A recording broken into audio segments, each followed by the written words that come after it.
नमस्कार, स्वागत है आप सभी का आपके ऑफिशियल यूट्यूब चैनल गुरुजी स्पेशल क्लासेस में। मैं हूं निमाई साना, आपके समक्ष उपस्थित हूं साइकोलॉजी विषय वस्तु को लेकर। स्टूडेंट्स, आज की क्लास में हम डिस्कस करने वाले हैं मोटिवेशन टॉपिक पर बेस्ड और कुछ मोस्ट इंपॉर्टेंट पॉइंट्स के बारे में। जैसे कि आप सब जानते हैं कि लास्ट क्लासेस के माध्यम से हमने जाना कि मोटिवेशन कहते किसे हैं, मोटिवेशन का वास्तविक अर्थ क्या है, मोटिवेशन शब्द की उत्पत्ति किस शब्द से हुई है और इनसे रिलेटेड समस्त मनोवैज्ञानिकों के द्वारा मोटिवेशन को लेकर क्या विचार दिए गए हैं, उन सभी विचारों को हमने जानने की कोशिश की है जो आपके एग्जाम पॉइंट ऑफ व्यू से काफ़ी ज़्यादा इंपॉर्टेंट है। उम्मीद करता हूं कि आपको वो क्लास अच्छी लगी होगी और आपने उसके प्रॉपर नोट्स बनाए होंगे और आपने उसको रिवाइज भी किया होगा। आज की क्लास में हम कुछ और मोस्ट इंपॉर्टेंट पॉइंट्स पर डिस्कस करेंगे जहां से आपके एग्जाम्स में सीधे सीधे प्रश्न बनते हैं। तो चलिए शुरू करते हैं आज की क्लास और जानते हैं आज की क्लास का जो पहला पॉइंट है स्टूडेंट्स, वो है आपका अभिप्रेरणा के प्रकार। यानी कि अभिप्रेरणा को तो आप बहुत अच्छे से जान चुके हैं कि अभिप्रेरणा हम किसको कहते हैं, लेकिन यहाँ से पूछा जा सकता है सिंपली प्रश्न कि अभिप्रेरणा कितने प्रकार के होते हैं। तो अगर इस प्रकार के प्रश्न पूछे जाए तो आपको इसके बारे में भी पता होना चाहिए कि अभिप्रेरणा आपके दो टाइप्स के होते हैं, यानी कि इसके दो ही प्रकार है। एक होते हैं आपके आंतरिक अभिप्रेरणा जिसको हम इंग्लिश में इंटरनल मोटिवेशंस कहते हैं, और दूसरा होता है आपके बाह्य अभिप्रेरणा जिसे हम एक्सटर्नल मोटिवेशंस कहते हैं। यानी कि इंटरनल मोटिवेशंस किसको कहते हैं और एक्सटर्नल मोटिवेशंस किसको कहते हैं, ये भी जानना जरूरी है। तो सबसे पहली बात तो ये स्टूडेंट्स की जो आंतरिक अभिप्रेरणा होती है, यानी कि जब आप स्वयं से मोटिवेटेड होते हैं, सेल्फ मोटिवेटेड होते हैं, आपको किसी व्यक्ति को समझाने या मोटिवेट करने की आवश्यकता नहीं होती है, जो आपका पैशन होता है। फॉर एग्जांपल के लिए जैसे मान लीजिए विराट कोहली जी हैं, तो विराट कोहली जी आज की डेट में उनका पैशन था क्रिकेट। इसका मतलब वो क्रिकेट को लेकर वो इंटरनली मोटिवेटेड थे और वो सोते जागते बैठते वो सिर्फ क्रिकेट के ही सपने देखते थे। उन्होंने अपना प्रोफेशन ही उसको चूज किया और वो उसमें आगे बढ़ते गए और आज आप समझ सकते हैं कि वो किस पोजीशंस पर हैं। तो कहने का मतलब ये होता है स्टूडेंट्स कि वो जो मोटिवेटेड थे क्रिकेट को लेकर, तो उस मोटिवेशन को हम कहेंगे इंटरनल मोटिवेशन, मतलब वो स्वयं से मोटिवेटेड थे। उस तरीके से आप क्रिकेट को खेलिए ताकि आप लाइफ में बहुत आगे जाए और दुनिया में आपका नाम हो। इस तरीके से उनको किसी ने मोटिवेट नहीं किया था, उन्होंने चूज किया था, उनका पैशन था क्रिकेट, पसंद करते थे क्रिकेट को और उसको लेकर ही वो सोते जागते बैठते उसी की ही गुणगान करते थे, उसी के ही बारे में सोचते थे और उन्होंने निरंतर मेहनत की। और उन्होंने जो मेहनत की उसके लिए उनको कभी ये नहीं लगा कि वो मेहनत कर रहे हैं, क्योंकि उनका वो पैशन था। तो इस वजह से आज उस पोजीशंस पर पहुंचे हैं। तो इसीलिए इंटरनली मोटिवेशन बहुत ज़्यादा ज़रूरी है। यदि आप इंटरनली मोटिवेटेड है तो आपके आसपास के एनवायरनमेंट से आपको कोई फ़र्क नहीं पड़ता, आप उस चीज़ को अवश्य ही अपने जीवन में प्राप्त कर सकते हैं जिस चीज़ का आपने लक्ष्य रखा है। तो इसी मोटिवेशंस को, यानी कि जो किसी के बोलने से मोटिवेटेड नहीं होते हैं, सेल्फ मोटिवेटेड होते हैं, जो उसका पैशन होता है, इस तरीके के मोटिवेशंस को हम कहते हैं आंतरिक अभिप्रेरणा, यानी कि इंटरनल मोटिवेशंस। और दूसरा होता है स्टूडेंट्स बाह्य अभिप्रेरणा।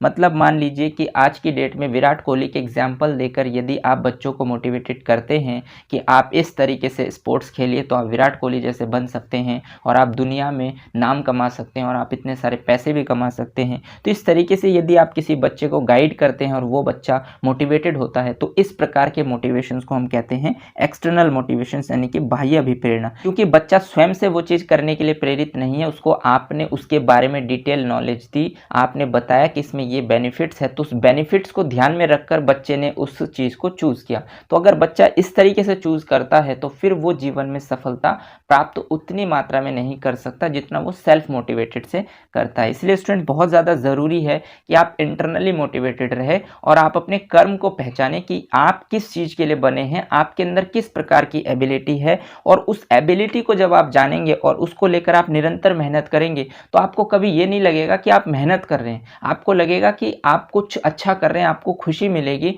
और वही आपका इंटरनल मोटिवेशन होता है। और इस तरीके से यदि कोई व्यक्ति प्रेरित होता है तो वो अपने जीवन में बहुत आगे विकसित हो पाता है। उम्मीद करता हूँ कि आप मेरी बातों को समझ पाए हैं और अभिप्रेरणा के जो दो प्रकार है, इंटरनल मोटिवेशन और एक्सटर्नल मोटिवेशन, इसको भी जान पाए होंगे। चलिए आगे बढ़ते हैं और देखते हैं नेक्स्ट पॉइंट आपसे क्या कहता है। तो नेक्स्ट पॉइंट आपसे कहता है स्टूडेंट्स अभिप्रेरक, यानी कि मोटिव। मोटिव किसको कहते हैं ये जानना भी जरूरी है। तो चलिए जानते हैं कि मोटिव किसे कहते हैं, यानी कि अभिप्रेरक किसे कहते हैं। तो वे कारक जो प्राणी को अभिप्रेरित करते हैं अथवा अभिप्रेरणा का कार्य करते हैं, अभिप्रेरक कहलाते हैं। तो आप जिसकी वजह से किसी कार्य को करते हैं और अभिप्रेरित होते हैं, उस वजह को, उस फैक्टर को ही हम अभिप्रेरक कहते हैं।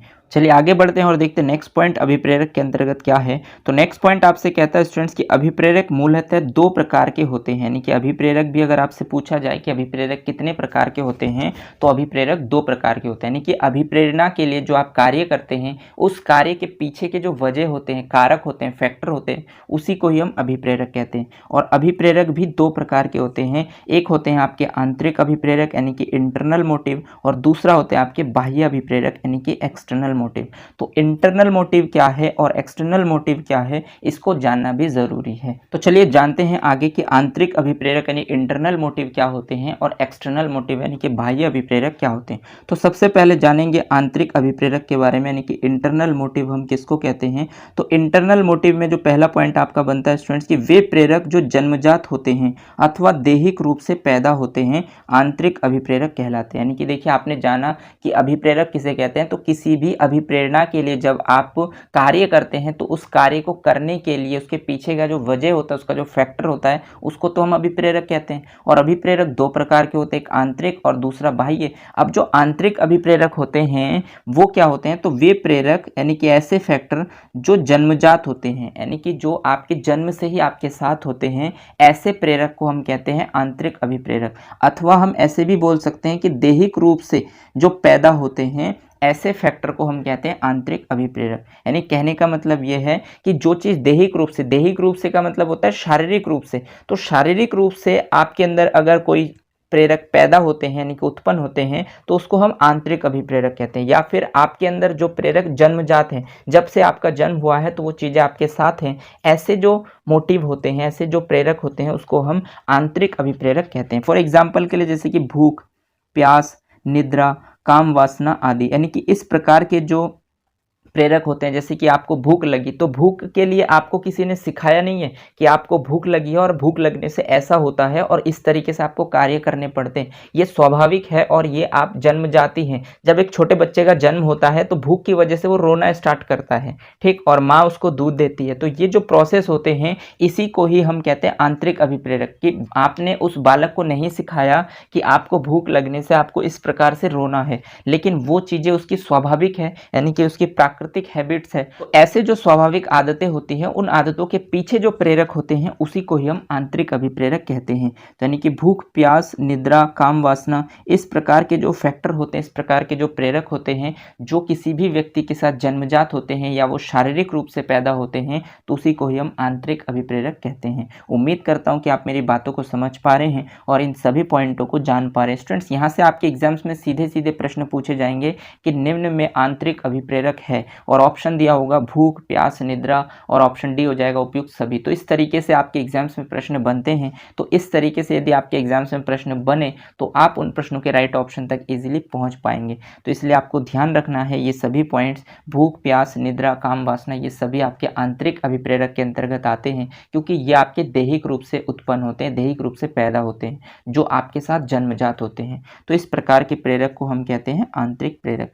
चलिए आगे बढ़ते हैं और देखते हैं नेक्स्ट पॉइंट आपसे क्या कहते हैं। तो नेक्स्ट पॉइंट आपसे कहता है स्टूडेंट्स कि यह प्रेरक ऐसे प्रेरक होते हैं जो निश्चित रूप से कार्य करने की प्रेरणा पैदा करते हैं, इसीलिए इन्हें सकारात्मक प्रेरक कहा जाता है। यानी कि ये प्रेरक ऐसे प्रेरक होते हैं जो निश्चित रूप से, यानी कि डेफिनेटली कार्य करने के लिए प्रेरणा पैदा करते हैं। यानी कि जो आपका लक्ष्य होता है, उस लक्ष्य को प्राप्त करने के लिए प्रेरणा आपके अंदर स्वयं से ही उत्पन्न करते हैं, पैदा करते हैं, इसीलिए इसको आंतरिक अभिप्रेरक कहा जाता है। जब आपको भूख लगती है तो उस भूख को लगने के बाद वो आपका निश्चित लक्ष्य हो जाता है, बाकी सभी लक्ष्य आपके गायब हो जाते हैं। आप सिर्फ भोजन को प्राप्त करने के लिए लगातार प्रयास करते हैं, और जब तक आप भोजन को प्राप्त नहीं कर लेते हैं तब तक आप सेटिस्फाइड नहीं होते हैं या आपके अहम को संतुष्टि नहीं मिलती है। तो ऐसे प्रेरक जो आपको निश्चित रूप से कार्य करने की प्रेरणा पैदा करते हैं, ऐसे प्रेरकों को हम आंतरिक प्रेरक कहते हैं। और इस प्रकार के प्रेरक को हम सकारात्मक प्रेरक भी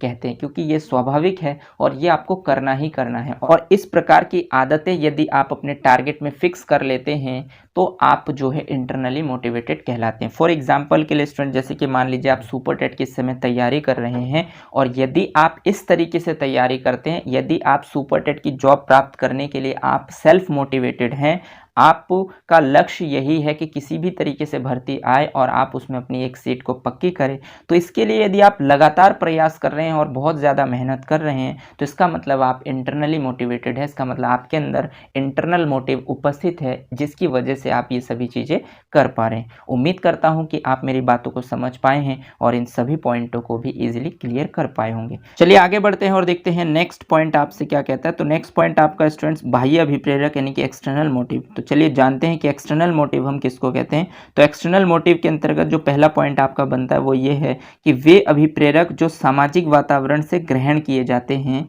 बाह्य अभिप्रेरक कहलाते हैं। यानी कि वे अभिप्रेरक यानी कि एक ऐसे प्रेरक जो सामाजिक वातावरण से, जो आपके आसपास के जो सामाजिक वातावरण है उससे आप ग्रहण करते हैं। यानी कि ऐसे प्रेरक जो आप अपने सामाजिक वातावरण से ग्रहण करते हैं, प्राप्त करते हैं, ऐसे अभिप्रेरक को हम बाह्य अभिप्रेरक कहते हैं। फॉर एग्जाम्पल के लिए जैसे आपका सम्मान हो गया, पुरस्कार हो गया, पद हो गया, प्रतिष्ठा हो गया आदि, ये सभी आपके क्या हैं, बाह्य अभिप्रेरक है। यानी कि कहने का मतलब ये स्टूडेंट्स कि आप अपने सामाजिक वातावरण से यदि कोई ऐसी चीज़ें ग्रहण करते हैं जिससे आप मोटिवेटेड होते हैं तो ऐसे प्रेरक को हम कहते हैं बाह्य अभिप्रेरक। यानी कि जैसे कि मान लीजिए आप सम्मान, तो आप समाज में देखते हैं किसी व्यक्ति को बहुत ज़्यादा सम्मान मिलता है, रिस्पेक्ट मिलता है और ख़ासकर आप जैसे टीचरों को बहुत ज़्यादा सम्मान मिलता है। तो यदि आप किसी टीचर के सम्मान को देख कर ये सोचते हैं कि मुझे भी टीचर बनना है और आप भी इसकी तैयारी करते हैं, तो आपने उसके सम्मान को देखकर, क्योंकि आप चाहते हैं कि लोग इनकी तरह मुझे भी सम्मान दे, मुझे भी रिस्पेक्ट दे,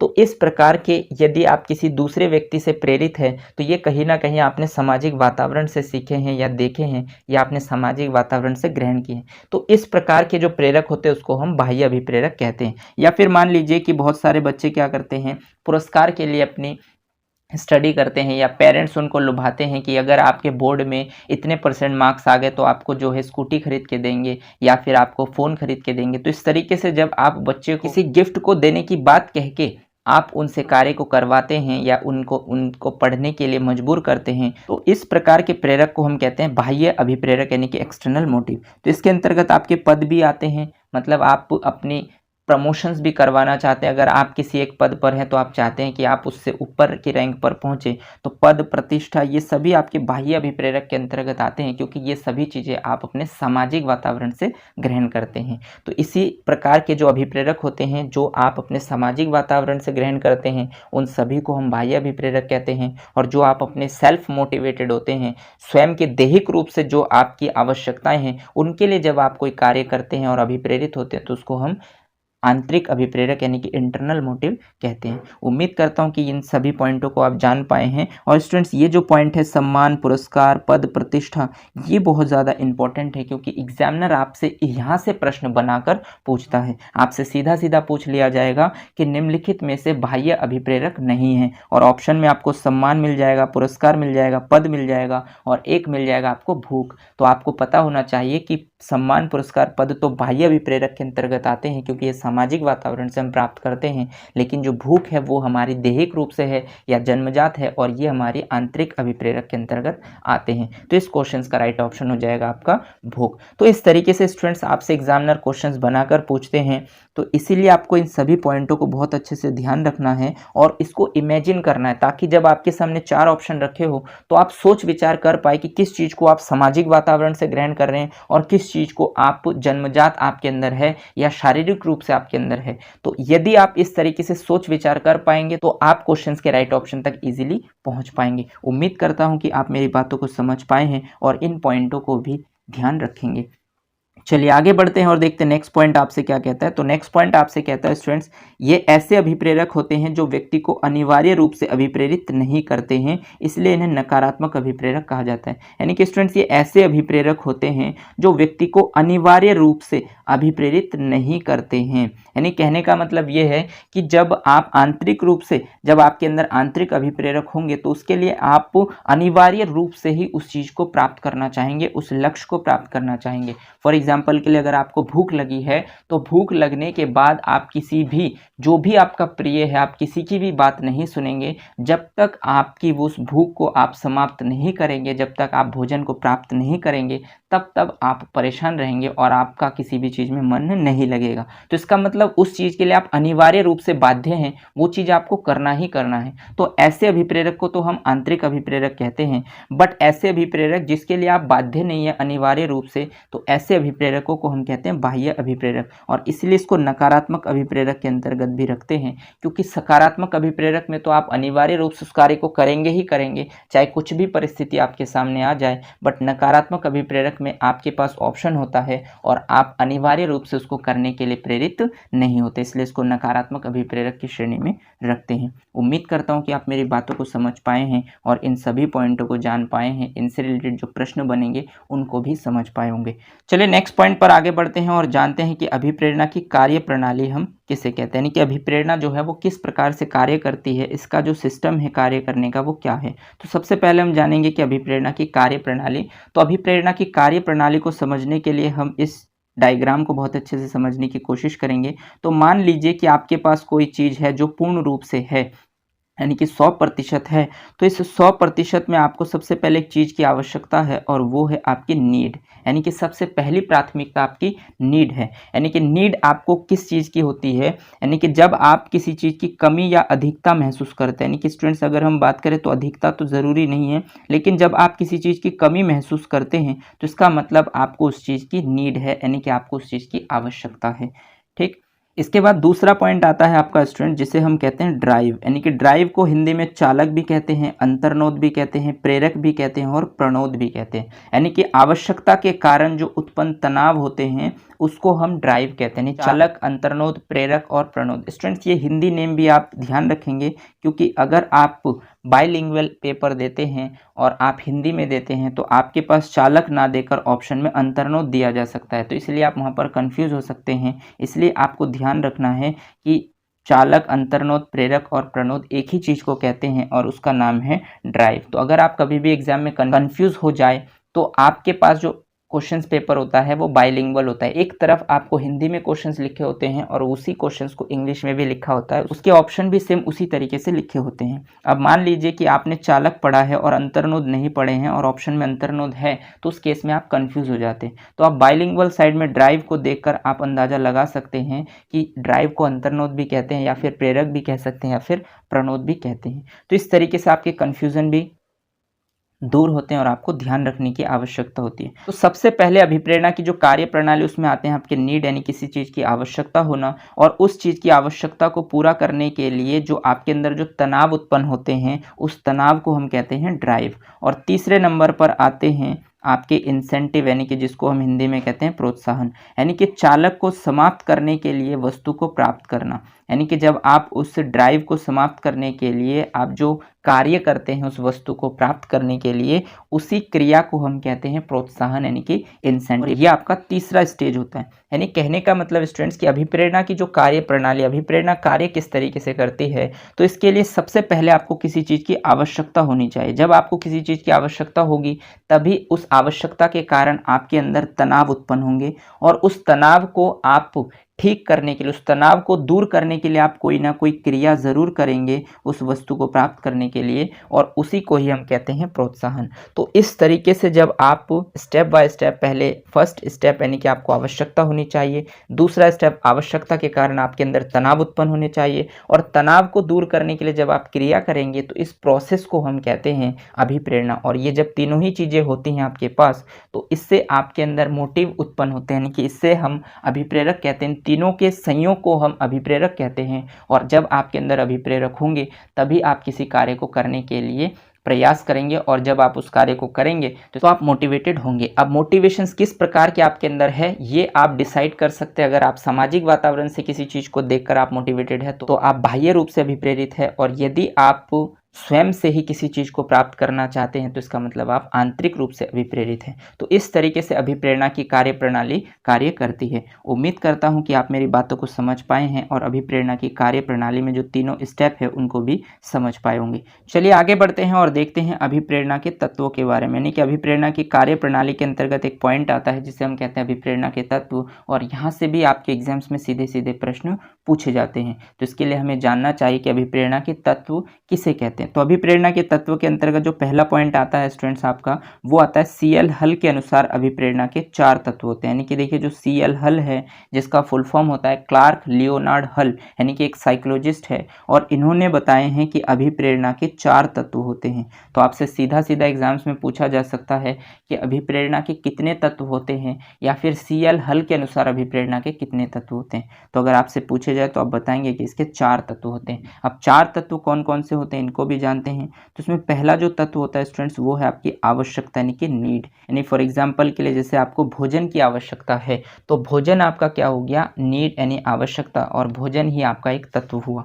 दूसरे नंबर पर आता है चालक, प्रेरक, प्रणोद, अंतर्नोद या फिर ड्राइव। तो कहते हैं स्टूडेंट जैसे कि आपकी भूख है, तभी आपको भोजन की आवश्यकता होगी। अगर आपको कभी भूख नहीं लगी तो आपको भोजन की आवश्यकता नहीं होगी। तो आपको जो भोजन की आवश्यकता हुई है, इसके पीछे का कारण है भूख, और इसी को ही हम कहते हैं ड्राइव यानी कि चालक या फिर प्रेरक। तीसरे नंबर पर आता है स्टूडेंट्स आपका प्रोत्साहन यानी कि इंसेंटिव। इंसेंटिव हम उसको कहते हैं स्टूडेंट जिसे हम कहते हैं क्रिया। यानी कहने का मतलब ये है कि जब आपको किसी चीज़ की आवश्यकता होगी, तो उस वजह से जब आपको किसी चीज़ की आवश्यकता होगी और उस चीज़ को प्राप्त करने के लिए जब आप क्रिया करेंगे, यानी कि उस चीज़ को प्राप्त करने के लिए जब आप क्रिया करेंगे, तो उसी को ही हम प्रोत्साहन यानी कि इंसेंटिव कहते हैं। और जब ये तीनों ही चीज़ें आपके पास होंगे, तो इसी को ही हम कहते हैं अभिप्रेरक यानी कि मोटिव, या फिर हम इसको कहते हैं सबलीकरण। तो इन तीनों ही स्टेप की वजह से जब आप भोजन को प्राप्त कर लेंगे, तो उस प्रोसेस को हम कहेंगे अभिप्रेरक यानी कि मोटिव, या फिर हम उसको कहेंगे सबलीकरण। यानी कहने का मतलब स्टूडेंट्स, जब भी आपको भूख लगती है तो आपको भोजन की आवश्यकता होती है, और उस भोजन की आवश्यकता को यानी कि उस आवश्यकता को पूरा करने के लिए आप कोई ना कोई क्रिया अवश्य करते हैं, तो वो आपका हो जाता है इंसेंटिव यानी प्रोत्साहन। और जब आप क्रिया करते हैं और भोजन को प्राप्त कर लेते हैं, तो भोजन का प्राप्त कर लेना ही आपका हो जाता है मोटिव की वजह, यानी कि मोटिव की वजह से ही आप भोजन को प्राप्त करते हैं। इस चीज़ को हम दूसरे तरीके से भी समझ सकते हैं, जैसे कि मान लीजिए कि इस समय आप सुपर टेट की तैयारी कर रहे हैं। तो सुपर टेट की तैयारी कर रहे हैं आप किस लिए कर रहे हैं, आपको किस चीज़ की आवश्यकता है, तो आपको एक जॉब की आवश्यकता है। ठीक, तो जॉब की वजह से ही आप इतनी मेहनत कर रहे हैं। और इस जॉब के पीछे कारण क्या है, तो इस जॉब के पीछे कारण है आपकी मनी। यानी कि आपको पता है कि अगर आपकी जॉब लग जाए तो आपको मनी से रिलेटेड कोई प्रॉब्लम नहीं होगी। मतलब आप अपनी डेली लाइफ में जो भी चीज़ें आप चाहते हैं, उस चीज़ को मनी के थ्रू आप प्राप्त कर सकते हैं। तो पीछे की वजह क्या है, आपकी मनी है, और इस मनी को पाने के लिए आप जॉब की तलाश में हैं, और इसके लिए ही आप क्या कर रहे हैं, ये सब गतिविधियां कर रहे हैं। जैसे कि सुपर टेट के एग्जाम्स में आपको सिलेबस दिए गए हैं, तो उन सिलेबस को आप 1 बाय 1 टॉपिक को कवर कर रहे हैं, और दिन रात मेहनत कर रहे हैं, उसके प्रॉपर नोट्स बना रहे हैं, एक स्ट्रेटजी के साथ आप लगातार मेहनत कर रहे हैं, क्योंकि आप एक जॉब पाना चाहते हैं। और जॉब के पीछे वजह क्या है, आप पैसे कमाना चाहते हैं। अगर मान लीजिए मैं आपको बता दूं कि जॉब के पीछे आपका पैसे कमाना नहीं है, आपका रिस्पेक्ट है, तो 1 मिनट के लिए सोचिए, अगर इस जॉब के लिए आपको कोई सैलरी ना दिया जाए, तो फिर आपका इंटरेस्ट इस जॉब से समाप्त हो जाएगा और आप किसी दूसरे चीज़ की प्राप्ति करना चाहेंगे। तो कहने का मतलब स्टूडेंट्स, वजह को आपको समझना होगा कि आप जो एक अच्छी जॉब पाना चाहते हैं, एक टीचर की जॉब पाना चाहते हैं, तो इसके पीछे की वजह आपकी मनी है। मनी की वजह से आप जॉब पाना चाहते हैं, और इन सभी चीज़ों के लिए ही आप लगातार परिश्रम कर रहे हैं, यानी कि क्रियाएं कर रहे हैं। और जिस दिन आप इस तरीके से मेहनत करते रहेंगे, और जिस दिन भी वैकेंसी आएगी और उस वैकेंसी में जब आप पार्टिसिपेट करेंगे उस एग्ज़ाम में, और जब आप उसको प्राप्त कर लेंगे, मतलब आपका एग्ज़ाम अच्छा जाएगा, तो इसका मतलब आपको उस चीज़ की प्राप्ति होगी, तो कहीं ना कहीं आपके अंदर अभिप्रेरक रहा होगा, इस वजह से आप ये तीनों स्टेप कर पाए होंगे। तो इसीलिए स्टूडेंट्स ये बात आप ध्यान रखेंगे कि किसी भी अभिप्रेरणा के 4 तत्व होते हैं, और ये 4 तत्वों के बारे में बताने वाले सीएल हल साहब है, यानी कि क्लार्क लियोनार्ड हल है, और इन्होंने ही बताया कि अभिप्रेरणा के 4 तत्वों में सबसे पहला जो तत्व होता है वो आपकी आवश्यकता है, दूसरा तत्व आपका है चालक या फिर ड्राइव है, तीसरा तत्व आपका प्रोत्साहन यानी इंसेंटिव है, और चौथा तत्व आपका होता है अभिप्रेरक यानी मोटिव, या फिर इसको हम सबलीकरण भी कहते हैं। तो ये चारों तत्व आपके अभिप्रेरणा के अंतर्गत आते हैं, और इनसे रिलेटेड एक फॉर्मूला भी बनता है स्टूडेंट्स। इस फॉर्मूले को भी आप ध्यान रखेंगे कि मोटिव इक्वल टू होता है N+D+I, यानी N फॉर होता है आपकी नीड, D फॉर होती है आपकी ड्राइव, और I फॉर है आपकी इंसेंटिव। जब ये तीनों चीज़ों को आप ऐड कर देते हैं, सम्मिलित कर देते हैं, तो आपके अंदर जो उत्पन्न होता है उसे हम कहते हैं मोटिव, और इसी मोटिव की वजह से आप लगातार अभिप्रेरित रहते हैं। तो उम्मीद करता हूँ कि आप मेरी बातों को समझ पाएँ। अभिप्रेरणा के प्रकार को जान पाएँ, अभिप्रेरणा के पीछे के जो फैक्टर हैं उसको हम अभिप्रेरक कहते हैं, उसको जान पाएँ, अभिप्रेरक कितने प्रकार के होते हैं उसको जान पाएँ, आंतरिक अभिप्रेरक हम किसको कहते हैं, बाह्य अभिप्रेरक हम किसको कहते हैं, उनको भी ईज़िली जान पाएँ और अभिप्रेरणा की क्या कार्यप्रणाली है, अभिप्रेरणा के अंतर्गत किस तरीके से कार्य प्रोसेस चलते हैं और इसके अंतर्गत कौन-कौन से तत्व आते हैं, सीएल हल ने कितने तत्व बताए हैं, इन सभी बातों को समझ पाए हैं। उम्मीद करता हूँ कि सभी पॉइंट आपको इजीली क्लियर हो पाए होंगे और स्टूडेंट्स ये वो पॉइंट है जहाँ से आपके एग्जाम्स में सीधे सीधे प्रश्न देखने को मिलेंगे। जब आप प्रैक्टिस सेट सॉल्व करेंगे तब आपको रियलाइज़ होगा कि मोटिवेशंस में आपको क्या पढ़ना होता है और मैंने आपको किस तरीके से पढ़ाए हैं और क्या मैं आपको उस तरीके से पढ़ा पाया हूँ जिनसे रिलेटेड आपके एग्जाम्स में प्रश्न बनते हैं। तो उन सभी बातों को हम समझेंगे, 69,000 के एग्जाम्स में किस तरीके से प्रश्न पूछे गए हैं और बाकी आपके टेट एग्जाम्स में किस तरीके से इस टॉपिक से रिलेटेड प्रश्न पूछे जाते हैं, उन सभी प्रश्नों के साथ हम प्रैक्टिस करेंगे। तब आपको रियलाइज़ होगा कि इस टॉपिक में मैंने जो आपको कंटेंट दिए हैं वो किस लेवल के हैं और क्या आपको वो हेल्प कर रहे हैं या फिर नहीं। उम्मीद करता हूँ कि आप मेरी बातों को समझ पा रहे हैं और आप सीरियसली इस टॉपिक के भी प्रॉपर नोट्स बना रहे हैं और इसको बार बार रिवाइज कर रहे हैं। तो मिलते हैं नेक्स्ट क्लास में और कुछ मोस्ट इंपॉर्टेंट पॉइंट्स के साथ। आज के लिए बस इतना ही। अगर आपको ये क्लास अच्छी लगी हो तो इसे लाइक कीजिए, अपने दोस्तों के साथ शेयर कीजिए और अगर आपने चैनल को सब्सक्राइब नहीं किया है तो चैनल को सब्सक्राइब कर लीजिए, बेल आइकन को भी प्रेस कर दीजिए ताकि इसी तरीके के बेनिफिशियल वीडियो जब भी मैं आपके लिए बनाऊँ तो आपको टाइम टू टाइम नोटिफिकेशन मिलते रहें। धन्यवाद। जय हिंद।